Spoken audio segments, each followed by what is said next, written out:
Tem histórias que começam parecendo loucura e terminam sendo verdade. Idosa com demência, que conversa com canto vazio, descrevendo roupa específica, até acharem a foto. Era exatamente aquela roupa. Médico residente ajudado por colega que ninguém conhece, até ver o quadro. Morto há 12 anos. Hoje são 2 histórias sobre mortos que não partiram. Um que visitava a esposa com Alzheimer, preparando ela para buscar. Outro que continua ensinando residentes, salvando vidas. Ambas com provas físicas que validam o impossível. Uma história sobre amor eterno. Outra sobre vocação que atravessa a morte. Se você tem coragem, fique comigo. Primeiro relato. Minha vovó sempre foi uma mulher forte, independente, viúva há 15 anos desde que meu avô faleceu de infarto fulminante. Mas a doença estava tirando ela aos poucos. Memória recente sumindo, confusão, desorientação, e eu aceitei mudar para lá porque amava ela demais. Os primeiros meses foram difíceis, mas manejáveis. Ela me confundia com minha mãe, às vezes. Perguntava pelo meu avô como se ele ainda estivesse vivo. Episódios normais da doença, segundo o médico. Mas 3 meses depois de eu ter me mudado para lá, começou algo que ninguém conseguiu explicar. E até hoje me arrepia quando lembro. Estava um domingo de tarde. Eu estava na sala dobrando roupa enquanto minha vovó estava no quarto dela descansando. E de repente ouvi ela conversando. Achei que estava me chamando. Fui até lá. Quando abri a porta do quarto, ela estava sentada na poltrona perto da janela, olhando para o canto do quarto e falando: "Oi, amor, que bom que você veio. Tava com saudade." "Vó, com quem você tá falando?" Ela olhou para mim surpresa. "Com o seu avô? Ué, ele tá ali no canto." Olhei pro canto. Não tinha ninguém, vovó. Não tem ninguém ali. Ela apontou irritada. "Tá sim. Ele tá com o chapéu que eu dei de aniversário. O marrom. O que você tá falando que não tem ninguém?" Senti um aperto no peito. Isso era alucinação. Parte da demência. O médico tinha avisado que podia acontecer. "Vovó, o vovô faleceu faz 15 anos, lembra? Ele não tá aqui." Ela me olhou confusa. "Como assim faleceu?" "Ele tá bem ali, ó, acenando pra você." Tentei mudar de assunto. Levei ela pra cozinha. Dei água. Distraí ela. E depois de alguns minutos ela pareceu esquecer. Liguei pro médico. Relatei. Ele disse que era esperado. Alucinações visuais podem acontecer. Principalmente figuras significativas como o marido. Era o cérebro dela preenchendo vazios com memórias. Achei que ia ser episódio isolado, mas não foi. Começou a acontecer todo dia, sempre no mesmo horário. Por volta das 3 da tarde, minha vovó sentava na poltrona do quarto, olhava para o canto e conversava. Ela não falava sozinha, era conversa de verdade. Ela falava, pausava como se estivesse escutando resposta. Ria, concordava, discordava. Eram diálogos completos. E sempre ela descrevia ele da mesma forma.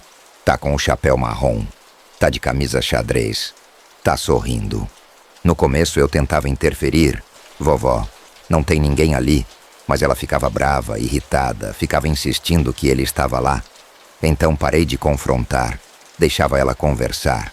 Minha mãe vinha visitar todo fim de semana. E eu contava. Ela ficava triste. "É a doença, filha. Deixa ela. Se ela sente conforto conversando com a memória do seu avô, não tem mal." Mas tinha algo que me incomodava. A consistência. Sempre o mesmo canto do quarto. Sempre o mesmo horário.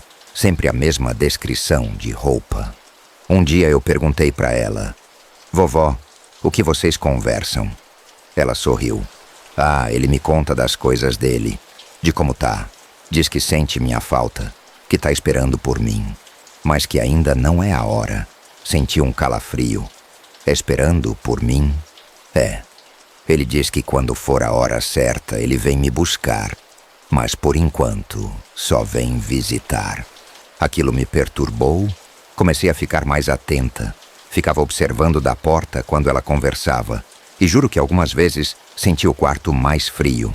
Não muito, mas perceptível. E minha vovó não falava como quem alucina. Ela tinha convicção absoluta.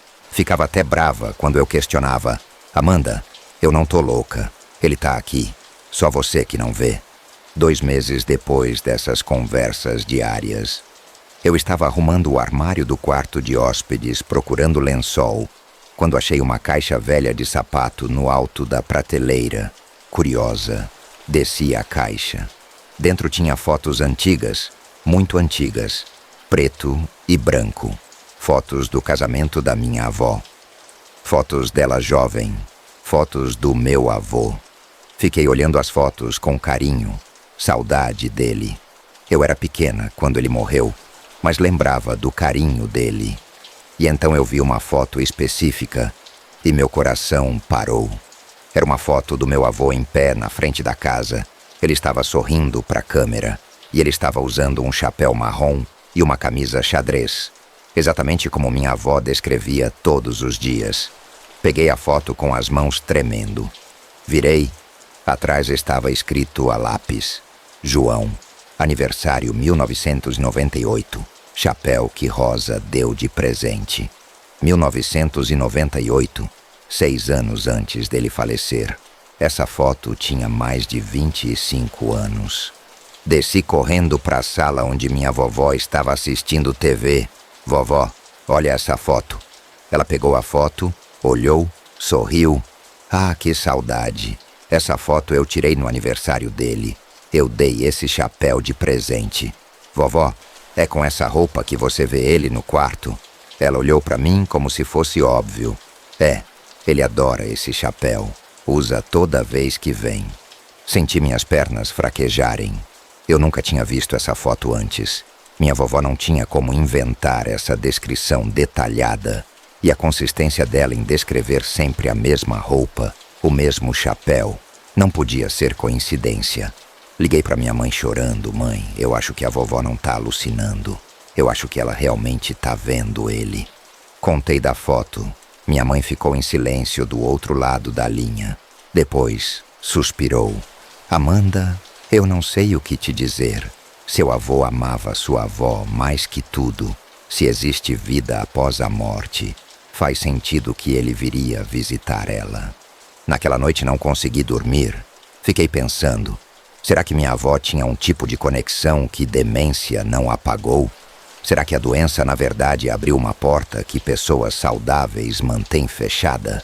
No dia seguinte, às 3 da tarde, quando minha vovó sentou na poltrona e começou a conversar, eu me sentei na cama e perguntei baixo: Vovó, pergunta uma coisa para ele e para mim. Ela olhou para mim. O quê? Pergunta como ele morreu. Ela franziu a testa. Mas por quê? Por favor, vovó, eu preciso saber se é real. Ela suspirou. Virou pro canto. Amor, a Amanda quer saber como você morreu. Ela ficou em silêncio, escutando. Depois virou para mim. Ele disse que foi muito rápido. Ele estava na oficina consertando a cerca. Sentiu uma dor forte no peito. Caiu. E quando acordou, já estava do outro lado. Não sofreu. Meu coração acelerou. Isso batia exatamente com o que minha mãe tinha me contado. Meu avô morreu de infarto enquanto mexia na cerca do quintal. Foi instantâneo. Mas eu nunca tinha contado isso para minha vovó. Pelo menos não nos últimos anos. Com a memória dela deteriorada, ela não deveria lembrar desses detalhes. Fiz outra pergunta, vovó. Pergunta o nome do cachorro que vocês tiveram quando se casaram. Ela repetiu a pergunta, escutou, riu. Ele disse, Trovão. Um vira-lata amarelo que latia para todo mundo, menos para mim. Fechei os olhos, Trovão. Exatamente. Eu sabia disso por histórias antigas da família.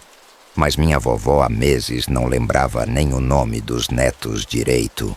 Como ela lembrava do cachorro de 60 anos atrás. A menos que alguém estivesse realmente lembrando ela. A partir daquele dia, parei de tratar como alucinação. Passei a aceitar que minha vovó tinha uma visita diária. E estranhamente isso trouxe paz para mim. Ela ficava mais calma depois das conversas. Sorria mais. Parecia mais presente. Minha mãe veio me visitar e contei tudo. Mostrei a foto. Ela chorou, segurou a foto contra o peito e disse: ele sempre disse que ia cuidar dela até o fim. Acho que ele tá cumprindo. Os meses foram passando. A doença da minha vovó progrediu. Ela foi perdendo mais memória, mais orientação. Teve que começar a usar cadeira de rodas. Mas as conversas com o canto do quarto continuaram. Todo dia, 3 da tarde. Até que um dia, 6 meses atrás, minha vovó acordou muito fraca. Não quis comer. Ficou o dia todo deitada. Chamei o médico. Ele veio, examinou. Disse que era questão de tempo. O corpo dela estava desistindo. Naquela tarde, 3 horas, ela pediu para sentar na poltrona. Eu ajudei. E ela olhou para o canto e sorriu. Você veio me buscar? Ela ficou em silêncio, ouvindo. Depois olhou para mim com os olhos cheios de lágrima, mas felizes. Amanda, ele disse que chegou a hora, que agora ele pode me levar. Meu peito apertou, vovó. Ela segurou minha mão. Obrigada por cuidar de mim, meu amor. Você foi um anjo, mas agora eu vou com ele. Tá na hora. Ela soltou minha mão. Estendeu as mãos para o canto vazio, como se alguém fosse segurá-las, e sussurrou: eu tô pronta, amor. E então ela fechou os olhos, deu um suspiro fundo e partiu, ali na poltrona, com as mãos estendidas, um sorriso no rosto. Eu chorei, mas não foi choro de desespero, foi choro de alívio, porque eu sabia que ela não tinha ido sozinha. Ela tinha ido com ele, com o homem que amou a vida inteira, que visitou ela todo dia durante meses, esperando o momento certo. No velório, coloquei a foto dele com o chapéu marrom dentro do caixão dela, junto com uma carta que escrevi agradecendo por ele ter cuidado dela até o fim. Hoje, quando conto essa história, tem gente que acha que eu alimentei delírio de demência, que foi tudo coincidência, que ela lembrou da roupa por acaso. Mas eu sei o que vi, sei a consistência das conversas, sei que ela descreveu detalhes que não deveria lembrar, e sei que ela partiu em paz, segurando mãos invisíveis. Demência tira muita coisa, tira memória, tira personalidade, tira dignidade, mas talvez, só talvez, ela também tire o filtro que impede a gente de ver quem tá do outro lado esperando. E se for assim, se minha vovó realmente passou os últimos meses da vida conversando com meu avô todo dia, recebendo visitas dele, sendo preparada por ele para a partida final, então não foi tão triste quanto parece. Foi bonito. Foi amor que atravessou a morte. E eu tenho para mim que quando for minha hora, se eu tiver sorte, alguém que amei vai estar lá também, no canto do quarto, usando a roupa favorita, sorrindo, esperando para me levar. Essa foi a primeira história, sobre uma vovó com Alzheimer, que conversava com o marido morto há 15 anos. E a neta achou a foto que provou. O chapéu marrom, a camisa xadrez, tudo exatamente como a vovó descrevia. Até que ele veio buscá-la. Ela partiu com as mãos estendidas, sorrindo. Mas prepare-se. A próxima história é completamente diferente. Segundo relato. Comecei a residência em março e logo nas primeiras semanas percebi que plantão noturno é outro mundo. O hospital fica mais quieto, os corredores mais escuros e você fica praticamente sozinho com as enfermeiras para dar conta de tudo. Eu tinha muito medo de errar, de não saber o que fazer numa emergência, de perder um paciente por inexperiência. Então, sempre que possível, eu pedia orientação para os médicos mais velhos. Mas de noite não tinha ninguém. Era só eu. Até que numa terça-feira, meu terceiro plantão noturno, aconteceu algo que mudou tudo. Era 1h30 da manhã. Eu estava no posto de enfermagem do terceiro andar, revisando prontuários, quando uma enfermeira veio correndo. Dr. Rafael, paciente do 305 com dispneia grave, saturação caindo. Corri para o quarto. O paciente era um senhor de 60 e poucos anos, cardiopata, e estava claramente em insuficiência respiratória aguda, saturação em 82%, sudorese, agitação. Minha mente travou. Eu sabia que precisava entubar, mas nunca tinha entubado sozinho. Sempre com um supervisor, e naquele momento não tinha ninguém para me ajudar. Comecei a suar frio, a enfermeira me olhando esperando conduta, e eu tentando lembrar o protocolo. Foi quando ouvi uma voz calma atrás de mim. Aumenta o oxigênio para 15 litros por minuto. Posição sentada. E prepara material de intubação. Você vai precisar. Virei. Tinha um médico na porta do quarto. Jaleco branco, cabelo grisalho, uns 50 e poucos anos. Expressão tranquila. Não reconheci ele, mas achei que era algum plantonista que eu não tinha conhecido ainda. Obedeci. Aumentei o oxigênio. Coloquei paciente sentado. Pedi para a enfermeira preparar material. O médico se aproximou. Fica calmo. Você sabe fazer isso. Eu te oriento. E ele me orientou passo a passo. Como posicionar. Como laringoscopiar. E eu consegui. Entubei o paciente. Estabilizei. Saturação voltou para 96%. Quando terminei, virei para agradecer ele. Obrigado, doutor. Sou residente novo. Foi meu primeiro caso, sozinho. Ele sorriu. Você se saiu bem. Confia mais em você. E se precisar de ajuda nos próximos plantões, pode me chamar. Meu nome é Henrique. Apertei a mão dele. Obrigado, Dr. Henrique. Sério, me salvou. Ele acenou e saiu do quarto. Eu fiquei terminando os ajustes no ventilador, e quando saí, ele já não estava mais no corredor. Perguntei para a enfermeira, você viu para onde o Dr. Henrique foi? Ela me olhou confusa. Dr. Henrique? Quem? O médico que estava aqui, cabelo grisalho, jaleco branco. Ele me ajudou com a intubação. Ela balançou a cabeça. Dr. Rafael, não entrou ninguém no quarto além de mim e você. Achei estranho, mas pensei que ela só não tinha reparado. Médico entra e sai o tempo todo. Mas nas semanas seguintes a mesma coisa começou a acontecer com frequência. Toda vez que eu ficava em dúvida num caso difícil, toda vez que eu travava sem saber o que fazer, o Dr. Henrique aparecia. Ele nunca aparecia do nada. Sempre vinha caminhando pelo corredor, cumprimentava, perguntava se eu precisava de ajuda, orientava e depois ia embora. Ele era extremamente competente, sabia tudo, condutas precisas, diagnósticos certeiros e sempre calmo, tranquilo, me passando confiança. Eu comecei a depender dele. Sempre que surgia caso difícil, eu pensava, tomara que o Dr. Henrique apareça. E ele aparecia, não sempre, mas com frequência, o suficiente para eu me sentir amparado. O estranho é que eu só via ele de noite, nunca durante o dia. E sempre que eu perguntava para as enfermeiras sobre ele, ninguém sabia quem era. Um dia perguntei para a enfermeira-chefe, você conhece o Dr. Henrique? Cabelo grisalho, sempre de jaleco. Ele trabalha aqui? Ela franziu a testa. Não conheço nenhum doutor. Henrique, você tem certeza do nome? Tenho. Ele me ajudou várias vezes. Médico muito bom. Ela ficou pensativa. Vou checar com RH, mas não lembro de nenhum médico com esse nome. 2 dias depois, ela voltou. Rafael, eu chequei. Não tem nenhum Dr. Henrique no quadro de médicos do hospital. Nem plantonista, nem contratado. Você não confundiu o nome? Não, tenho certeza. Eu conversei com ele várias vezes. Ela ficou sem resposta, mas deixou pra lá. Achou que eu tinha confundido. Mas eu não tinha confundido. Eu conhecia o Dr. Henrique. Conversava com ele. Apertava a mão dele. Ele era real.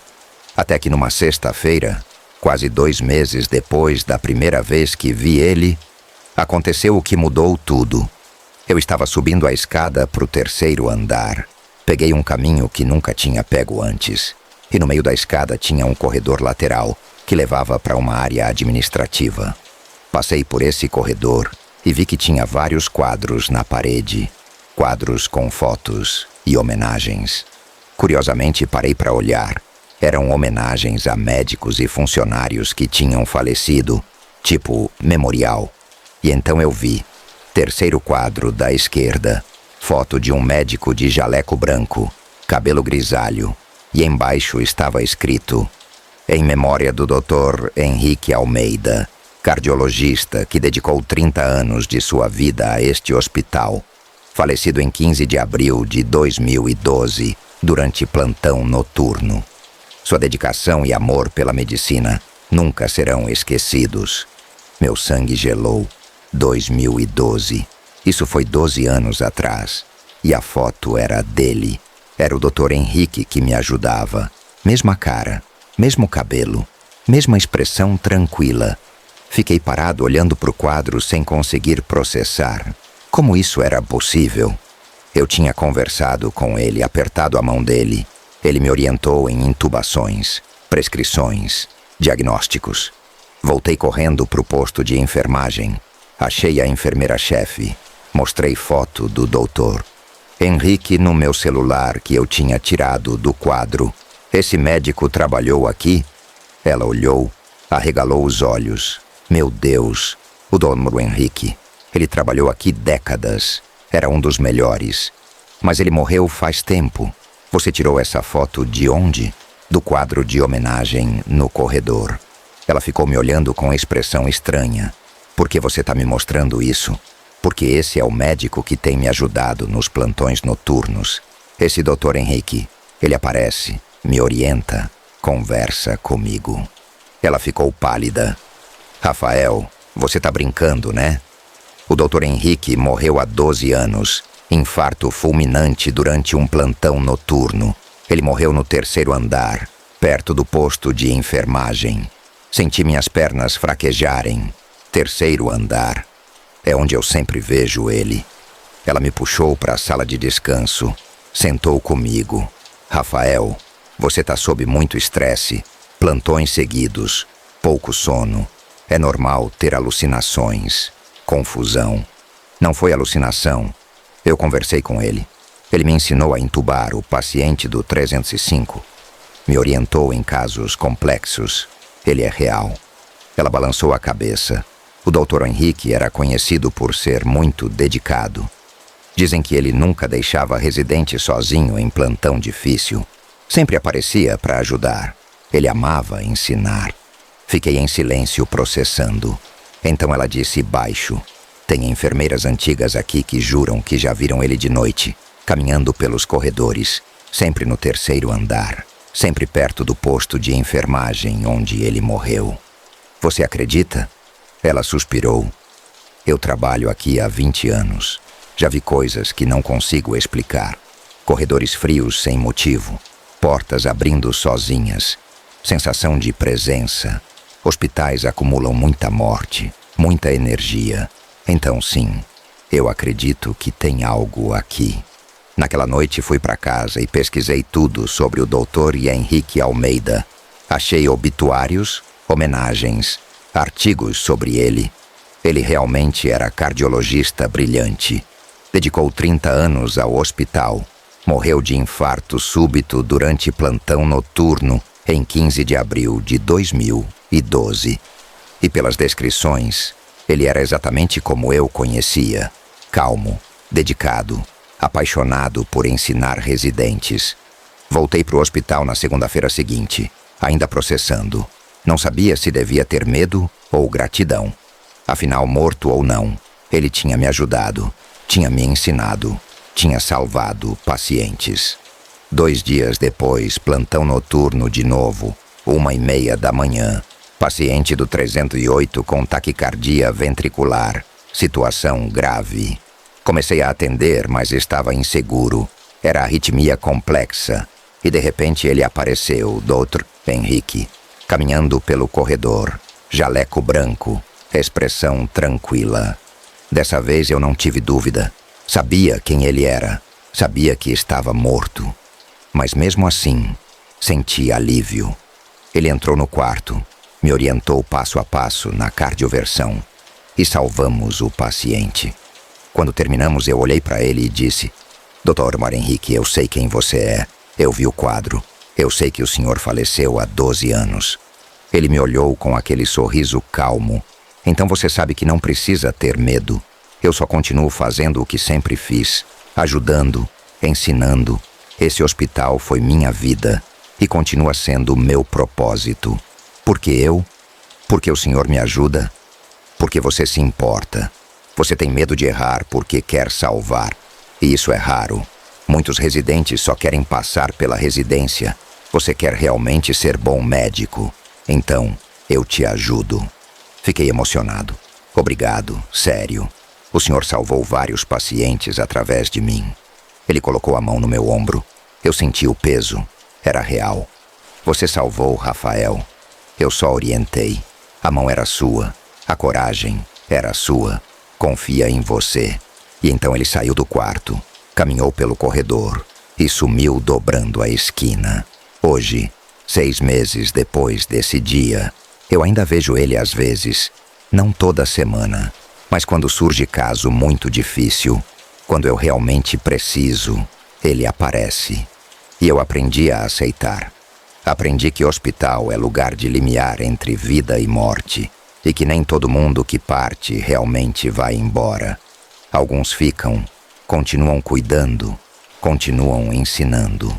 O Dr. Henrique Almeida morreu há 12 anos durante um plantão noturno no 3º andar. Mas ele nunca realmente deixou o hospital. Ele continua lá, ajudando residentes perdidos, salvando pacientes através das mãos de médicos novos, fazendo o que sempre amou. E eu sou grato, porque sem ele eu teria errado várias vezes, perdido pacientes, desistido da residência. Tem gente que quando eu conto acha que é estresse, alucinação, mas eu sei o que vivi. Sei que apertei a mão dele. Sei que ele me ensinou condutas que salvaram vidas. Então, se você for residente de medicina, se estiver fazendo plantão noturno num hospital velho com história, presta atenção. Se aparecer um médico mais velho te oferecendo ajuda quando você mais precisa, aceita. Pode ser que ele esteja lá há mais tempo do que você imagina e que a morte não foi forte o suficiente para fazê-lo abandonar os pacientes. 2 histórias sobre mortos que continuam presentes, com provas físicas que validam. Foto 1998 provou vovó via marido. Chapéu marrom, camisa xadrez, exato. Ele visitou 15 anos esperando buscá-la. Quadro 2012 provou médico era fantasma. Dr. Henrique, 12 anos morto, continuou ensinando, salvando vidas. Amor eterno, vocação eterna. Se essas histórias te emocionaram e te arrepiaram, deixa o like. Compartilha com quem cuida de idosos ou trabalha na saúde. Inscreve-se e comenta. Você cuidou de idoso com demência? Trabalha na saúde e já viu algo estranho? Acredita que amor e vocação atravessam morte? Lembra, nem todos que partem vão embora. Alguns ficam, por amor, por vocação